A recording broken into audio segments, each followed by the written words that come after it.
Yeah, welcome back again, everybody, to another live stream. It's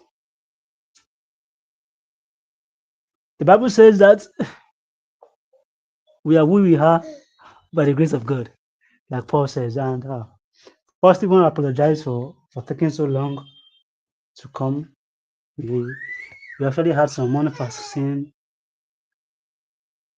circumstance with with some with the network and our invited guests. So that's the reason it took us so long to come. But we are here now by the grace of God. So we'll be doing the first and second compilation of the Quran. We don't know. We are still going to have to retake this, but this is just a kind of a summary of what is going to of what you are to expect. Okay, this is a summary of what you are to expect from the from Pastor Jason Bonds, who is going to be holding this presentation. So uh, let us just speak. Myself and young ETM apologetics is going to speak about it, just paraphrase it, and then so like you all know, uh, Muhammad Muhammad got the Quran from from a supposed angel Gabriel, and after his demise, because he never did compile any Quran, he never did. So he only he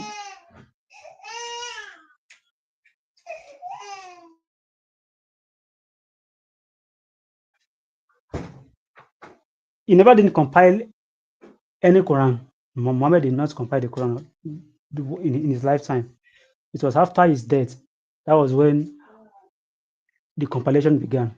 So what actually prompted the compilation? Because we had two different compilations. The first one was done after Muhammad died. His predecessor was Abu Bakr. So he was the one that first compiled the Quran. So what actually first the compilation wasn't that they feel like compiling the Quran. No, it was actually a kind of a situation that warranted it. So when during the time of Abu Bakr, so those people that actually memorized the Quran, a lot of them had died in the Battle of Yamama.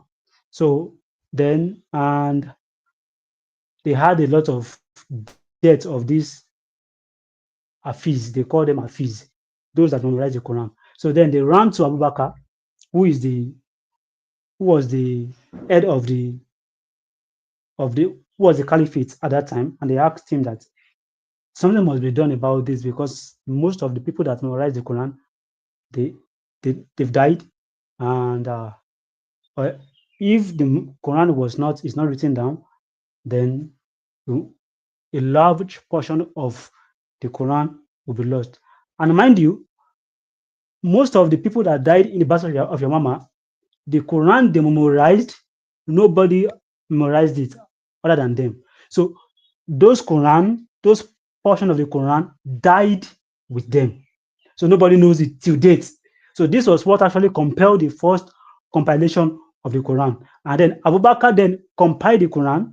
Then he called Zayd ibn Thabit, who happens to be Muhammad's secretary when Muhammad was alive, to to help in the compilation of the Quran. Zayd ibn Thabit was so reluctant to do that, but he eventually obliged. Then he went ahead and compiled the Quran. So they compiled it from whatever sources they could get, from memory, from the back of trees, from the back of bones, from leaves, from rock inscriptions, a lot. So that was how they compiled the Quran. So when they now compiled the Quran, after compiling it, they gave it to Abu Bakr. Then the next thing Abu Bakr did was that Abu Bakr handed over the compiled Quran to Hafsat. Then what Hafsat then do? After then went ahead and keep the Quran under his bed, under her bed rather. Now, Here is a point of note that I want you all to, to, to understand here. If the Quran was something of treasure, again, I repeat, if the Quran was something of treasure, why should they finish compiling the Quran and hand it over to a female who went ahead and went to keep it under her bed?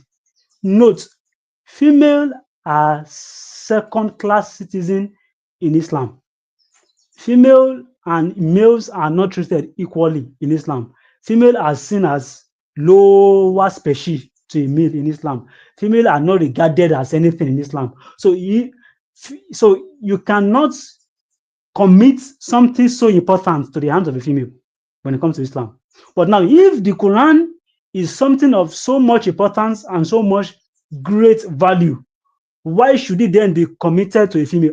I'm not against the Quran being given to a female. No, no, no, no. I'm not against it. Don't get me wrong. What I'm against is that according to the Islamic theology, females are substandard. They are of lower species. You do not commit something as important to them, because even the Quran says that the testimony of a male is equal to that of a two female.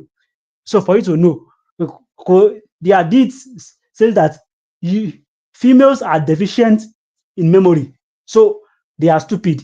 A lot of things are being said about females. So definitely you wouldn't want to keep something of such magnitude. I mean, the way Muslim treasures the Quran today, that was not the same way Muslim back then treasure it. So everything the treasure you are seeing them doing today, it's all eye service and camouflage, because the Quran is not a big deal. As we go, you will understand. So now, committing into the hands of Hafsa, then Hafsa taking it, that was number one. That was number one mistake. I mean, that was number one thing that you need to understand, that this thing is actually wrong. Number two is, Hafsa then went ahead to keep it under under her bed. Come on, would you keep something of great treasure under your bed? And note, what she kept under her bed was not used throughout. It was not until after the death of Abu Bakr, when Uthman was now forced to compile the Quran based on the fact that there was discrepancy in readings, in recitations between those that come from Baghdad and those from Medina and those from Egypt. They began to recite different kind of recitations of the Quran. Okay, so then Uthman then was then forced, because Umar was the one who come and he reported, and then Uthman was then forced to compile the Quran. Then after compiling the Quran, then what did he do? He called Zayd ibn Thabit, and then he told him, look, bro, we need to compile the Quran again. Then he said, okay. Then what, according to what did they do? They went to gather, they called Hafsa first. Then they took the Quran that Hafsa kept under her bed. She brought it out. That was the first time that Quran was going to see the light of the day, ever since Abu Bakr had handed it over to Hafsa. Now tell me, is this so important as Muslim claim? They never treated it as such. Even the first caliph, the first set of Muslims never treated it as such. So they brought it out. She brought it out. She gave it to Zayd ibn Thabit. Then, according to the hadith also, the hadith says that then they went ahead also to source for Qurans from memory, from back of leaves, from the Quran inscriptions, and their view. And now there's a problem. What problem is that if the Quran has never been changed, okay, and if the Quran has been is still perfectly preserved, like they said, it has been preserved since the time, the same way Muhammad gave it, the same way it is today, it's a lie. Now, if it was so, why do they have to recompile the Quran? What they needed to do is what was just that, hey, Hafsat, give us the Quran that Abu Bakr, your father, compiled, bring it out. Let us just rewrite it and spread it to all the provinces where Islam is the major religion there, and let them start using it. But rather, they had to rewrite and they had to write another Quran from onset. They used that of Hafsa, not only that of Hafsa alone, they also used other sources also to compile the Quran. Okay, so after then compiling, so in the process of compiling the Quran, Then Uthman told the scribes that to write the Quran because um um Zayd ibn Thabit and about three other fellow was added to write the Quran, the second compilation now of the Quran. So he then told them, he said, if you have any trouble writing it, he said, write it in the Quraysh dialect because it was revealed in such dialect. That's number one. Now there's a problem in there. What's the problem? The problem is every Muslim will tell you that the Quran was revealed in pure consonantal text. That is true. Because even in the 7th century at that time, the Arabic language is still undergoing development. In the 7th century, there was nothing like diacritical mark in the Arabic text. There was nothing like vowelization. It was just consonantal text.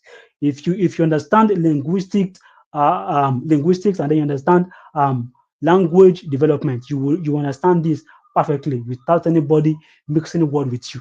I understand it perfectly. Why? Because my language is a language of diacritical mark. My native language is a language of diacritical mark. So I understand what vowelization means, and I understand what diacritical mark means, and I understand what pure consonantal text means according to my own language.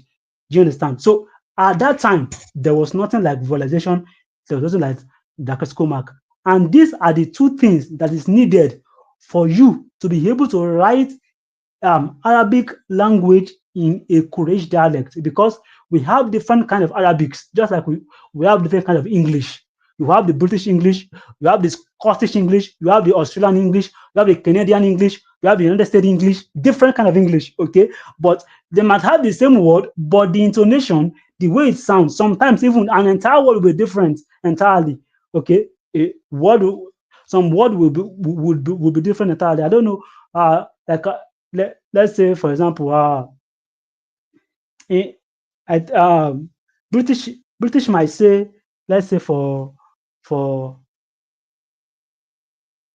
I remember this word now. Uh, uh, the kind of the different words that okay, British might say highway, another English might say express. Like here in Nigeria, we call it express. Highway and express, it means the same thing, but they use different word. So though we are still speaking the same English, but different word. So there are times that those words also can also be the same words, but they will carry the different sound. So that is the function of diacritical mark and vowelization in the Arabic text at that time. So in the 7th century, there was nothing like diacritical mark in the Arabic text because Arabic was still undergoing development at that time. There was vowelization and diacritical mark did not come into the Arabic text not until probably the late 9th century to early 10th century. That was when this was introduced. It began to be introduced into the Arabic text. You understand? So if you want to write Arabic, you want to write Arabic in a Quraysh dialect or in a Bedouin dialect, what you need is vowelization and diacritical mark. And these two things are yet to be in existence in the 7th century when the Quran, when the Hadith says that the Quran was written. So the question is that how was Zayd ibn Thabit and the rest of the scribes, how were they able to write that kind of a Quran in the Quraysh dialect without vowelization and diacritical mark? So you can see that there's a problem. So if you are using your brain like we have, like myself, the first thing that should come to your mind is for Uthman to make this pronouncement, it means that there's possibility that either the Quran was written not in the 7th century. This Quran that was being said that Uthman compiled, definitely either it is not written in the 7th century and that it was written in the time when diacritical mark and vowelization had been invented in the Arabic text. That was when it was written. Or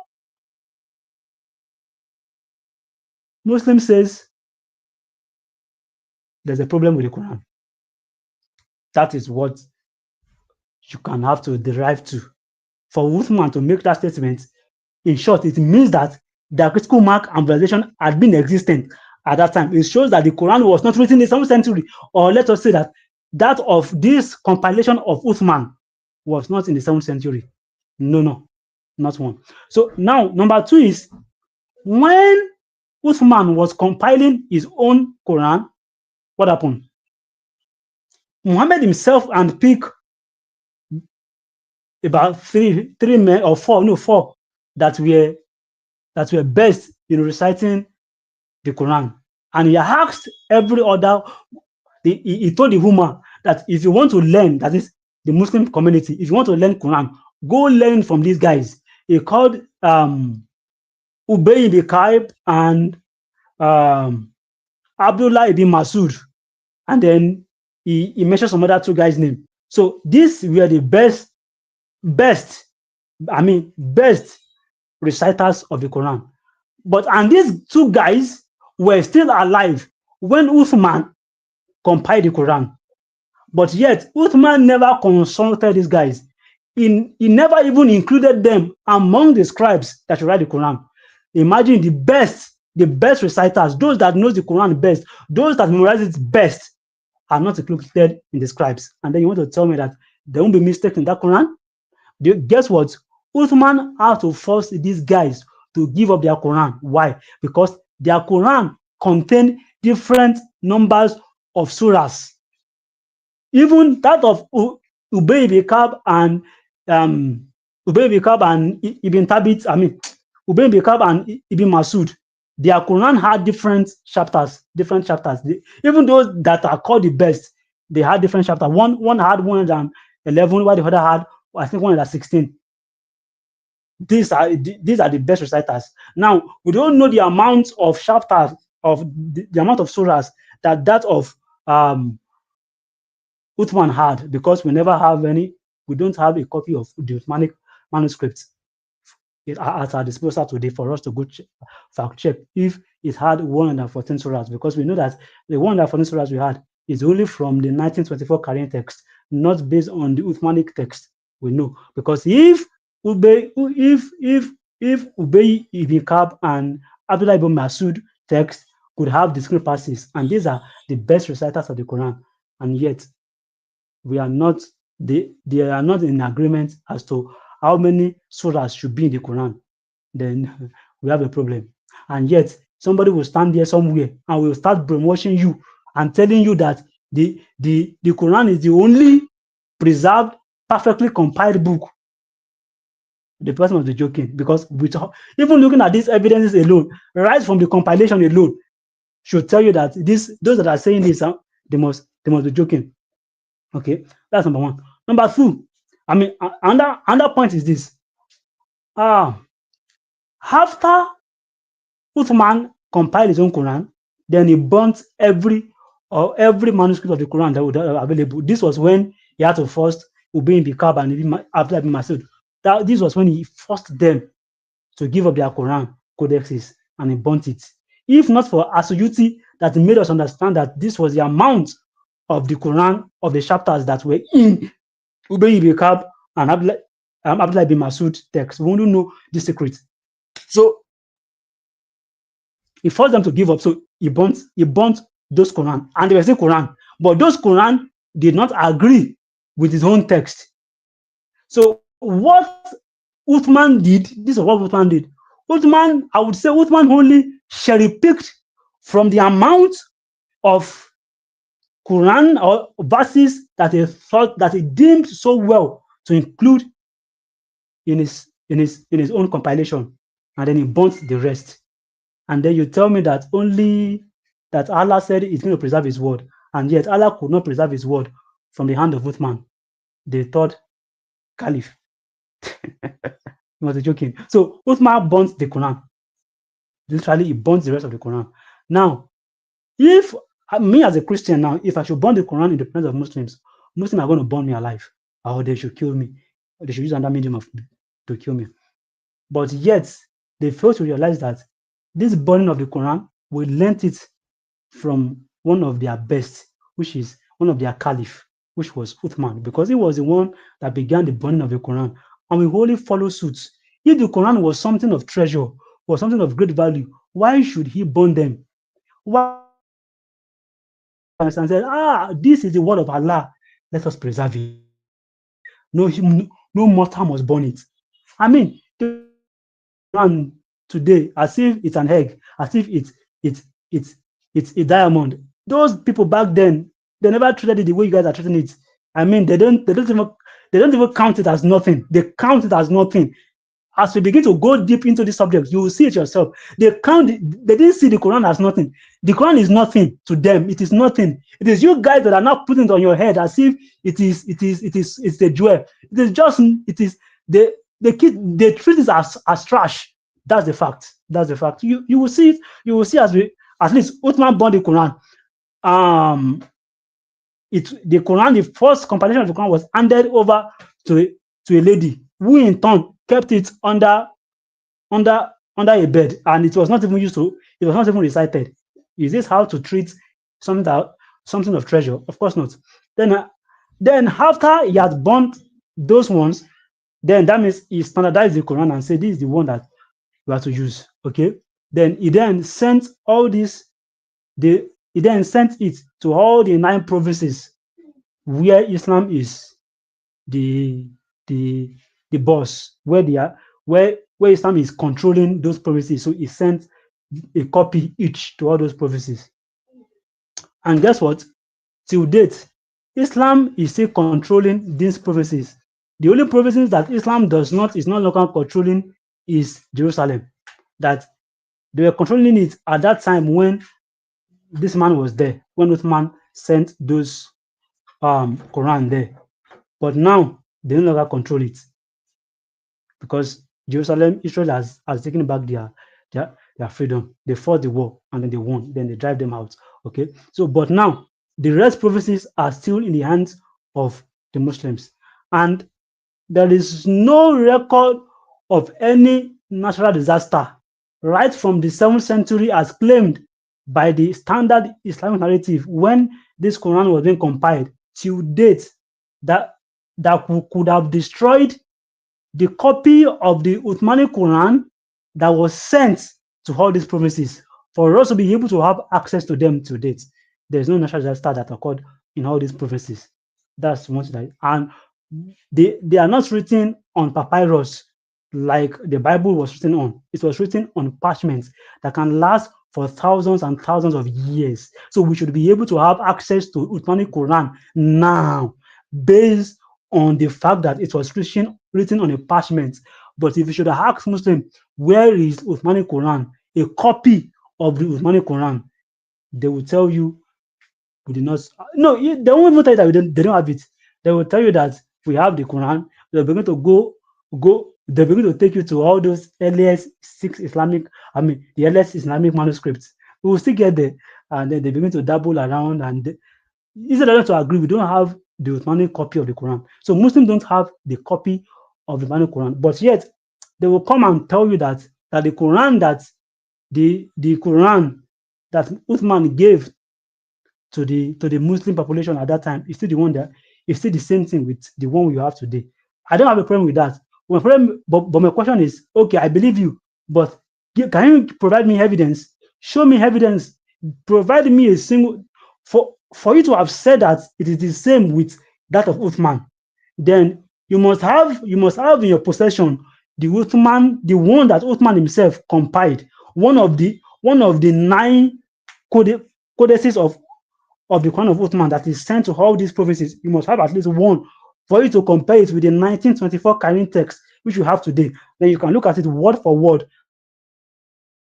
Yes, they are the same. Then provide me with the Uthmani Quran. They will tell you we do not have it. Then how would you stand there and tell me with audacity and boldness that the Quran you have today is the same with that of Uthman when you don't have the evidence, when you don't have the Uthmanic Quran in your possession? Then they will tell you it is preserved by memorization. We are going to get to the part of memorization in the course of the the the, the live stream as we progress in the series. So I think that's just a summary of what you have to expect from the first and second compilation of the Quran when Pastor Jason's come up to give the presentation. So young, I'm ETM Apologetics. If you have anything to add, you can go ahead now, brother.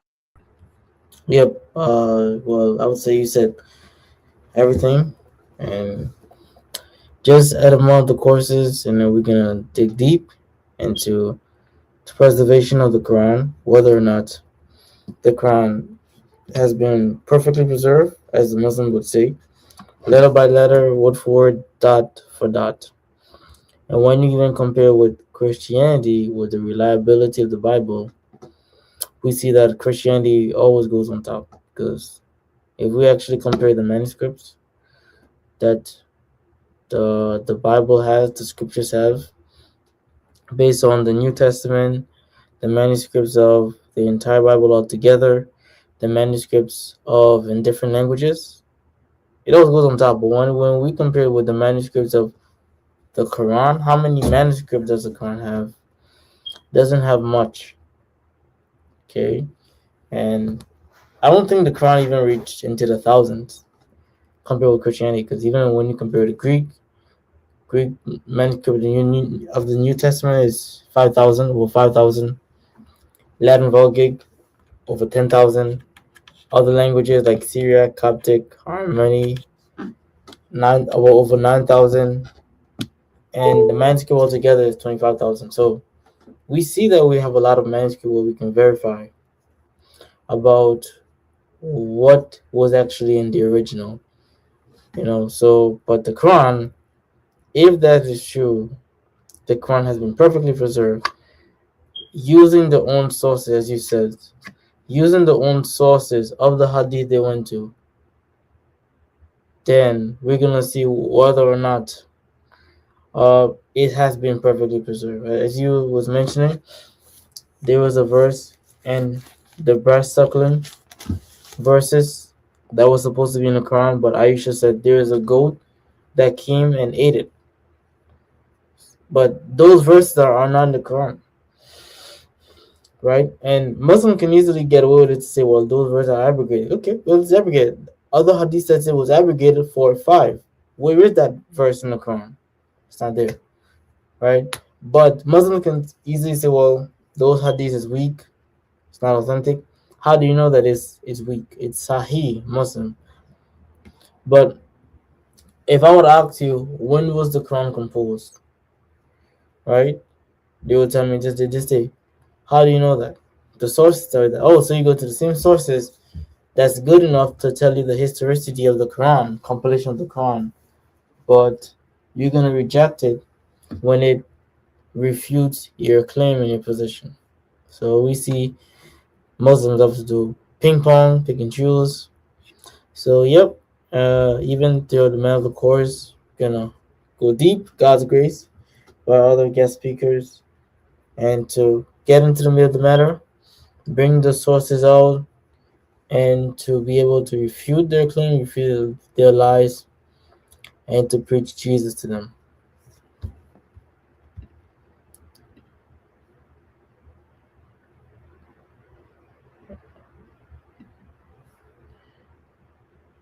Yep. Yeah, like you've had, we are going to be going deep into this stuff. I think we'll be finishing this series by April, March. I don't know. I think April, May or do, or thereabout. We are starting with the first and second compilation. We'll talk about um the beginning of Revelation. We're going to talk about uh, anachronisms in the historical anachronism in the Quran. Going to talk about um what else? God help me now. We'll talk about the variant Quran, talk about intentional changes in the manuscript, talk about the six LX Quranic manuscripts, you know, the Mahid manuscript, the Metropolitan manuscript, the Al-Husayni manuscript, the Sinai uh, manuscript, top Sana copy, manuscript, the top copy. We are talking Birmingham about the Birmingham folio. We're going to talk about the 1924 Kyrene text. We are going to talk about contradictions in the Quran. contradictions in the Quran. I mean, we are going to talk about is memorization the perfect form of preservation. We're going to talk about what the earliest Islamic scholars says about the Quran and what This Islamic scholars say about it. So in these areas, what they say, I mean, it's a very, very interesting topic. Personally, to me, I find it interesting. Why? Because it actually shows how the earliest Muslims at that time, how they took the Quran as to compare to how people today how they take the Quran. At that time, like I was saying, you listen to what you could hear me saying the Quran. They don't take it as something so treasured. Imagine if it's so treasured, why should Muhammad, I mean, Uthman burn the Quran? If it's so treasured, why should it be kept under the bed for so long? If it's so treasured, why should it be handed over to a male? I mean, to a female. So it wasn't something that. So what the narrative of the perfect preservation of the Quran that you are being parroting about now, without you verifying if this was what was passed down from the earliest Quranic man, I mean, from the earliest scholars or from the fourth generation of Muslims, if this was what was passed down to from them to this till today, then you will see that when you study what they believed or what they know about the Quran, because the Quran was sent down in their presence, they know it was in their presence that the Quran was sent down. It was in their presence, I mean, in their lifetime that the Quran was sent down. It was in their lifetime that the Quran was compiled. It was in their lifetime that the Quran was transmitted. They know everything about the Quran more than today's present the Quran, and they all concluded one thing: the Quran is not perfectly preserved. That is their conclusion, rather than what your scholars are telling you today now. Even your present day scholars now, they're now changing their mind. When you begin to listen to somebody like this scholar that is in Canada now, Shabi Ali, when you begin to listen to what Shabi Ali has been saying about the Quran, that it is 100% compiled, it's 100% preserved. Now go and listen to your scholar now. The man is changing his voice now, saying that yeah, we have a lot of some changes here and there, but those changes does not affect anything in the Quran. This is now the song that Shabi Ali and most of the Muslim scholars are now saying about the Quran now. Why? Because the evidences now are being brought out to them. Now they are seeing it with their eyes. It is an evidence that you cannot deny. They can say it back at that time because there was no evidence. The only evidence we had back then was just the Islamic narratives, the standard Islamic narrative of how the Quran was compiled. Even how the Quran was compiled, we had serious issues with it. We were seeing that this thing was not perfectly compiled. That's number one. Number two, it was not also perfectly preserved based on what was written in the standard Islam narrative. But yet, Muslims now, they will always have a way to run around and then twist the argument and then change the narrative. Okay, all right. But now we now have the evidence, face-to-face evidence, to back it up. Then they are now seeing it. Everybody's seeing it. Now, Atuntash has gone ahead to dig them up. Now, Dr. Dan Brubaker has gone ahead to dig them up.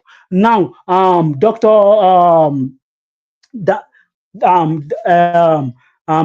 Stephen Shoemaker has gone ahead to dig them up now. Now we are now seeing it face to face, and then they are now changing. Now they're now saying, "Oh yes, there are some little changes, but those changes does not affect anything." Now they are now leaning towards the Christians' own view about our Bible, that we did not say that our Bible is perfectly preserved. What we are saying is that our Bible, the changes that are there, does not actually affect or does not even change anything. And we can prove it. But now the scholars of Muslims now, the majority of the scholars now are not saying that, oh, there are changes there, but those changes does not affect anything. Wow, doesn't affect anything. Now the question is that, can they prove it? Oh, probably we're going to add that one too. Can they prove that those changes does not affect anything? Actually, those changes affect a lot of Islamic theology, right from the theology, from the deity of Allah, to the salvation in Islam, to the concept of jihad, which is a very, very cogent, germane topic in Islam.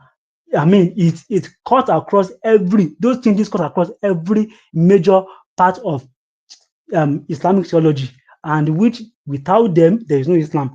And there are discrepancies in all these verses, which means that these changes actually affect a whole lot of things in Islam. So when you get to that place, it's so interesting, and then you understand the perspective, and then you will now know that you've been lied to by your Islamic scholars and by anybody that has been telling you all this. So we have a lot of things backed up for you to for your for you to understand about Islam and the Quran, and to know that presently there is no book that was written before the advent of press, that is typing, before the advent of computer, that is not prone to error.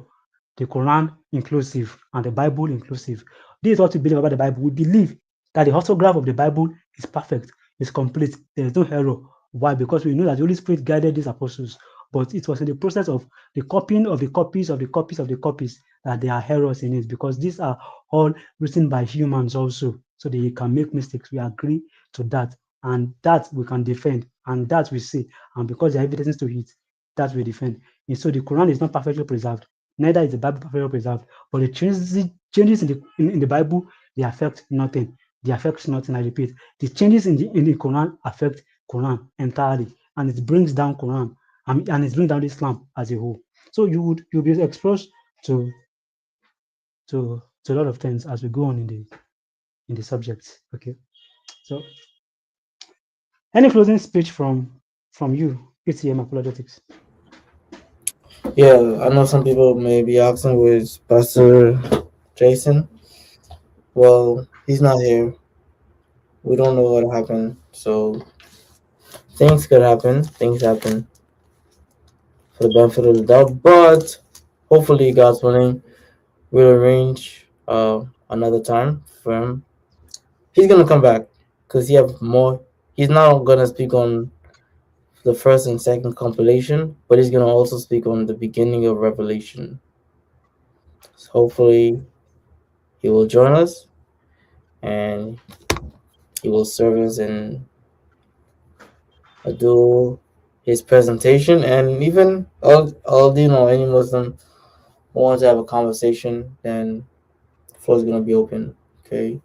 So no, it's not really a closing statement for me. I'm just saying that you pretty said a lot based on the compilation, and then looking forward, God's willing, to more and more and more of the topic of the preservation of the Quran. All right. So folks, that's it. So by next week we'll be hosting Brother Maverick. You all know him. He's been mentioned in this channel a lot of time. So and then so will be joining us next week on we'll be hosting him for on a different topic on is the Quran perfectly preserved. So so stay tuned guys. Next week by God's grace, Brother Maverick will be joining us as a guest speaker. So I think that's all for today. By the grace of God, we've been able to throw you to what you are to expect from the first and second compilation. Then we're giving you the overview of the whole of what you are to also expect in this series also. So I hope you find value in this, and then also by next week, by God's grace, we'll continue with the live stream with Brother Maverick as our guest speaker. Pastor Jason will be coming up after Brother Maverick again. So we didn't know what happened, but definitely we know that hope. We'll just pray that he's okay as well, because we heard from him just before we come live. We came live. Yes, I think that's what Item told me. He was even asking when was the time for the live stream. Then we just lost contact with him. So we don't know what might be wrong, but definitely we'll be back after Brother Maverick presentation next week. So that will be on the 27th of December, just 2 days after Xmas. So thanks you folks for joining us for this live stream again today. God bless you. Thank you, Aladdin. Thank you, Young Christian Thought. Thank you very much. God bless you. Thank you for everyone that joins us. For myself, Young Christian Thought, it's in Politics and Ready to Reason. We say bye bye and God bless you. Remain blessed. Till we meet again next week. Have a pleasant week ahead. Oh.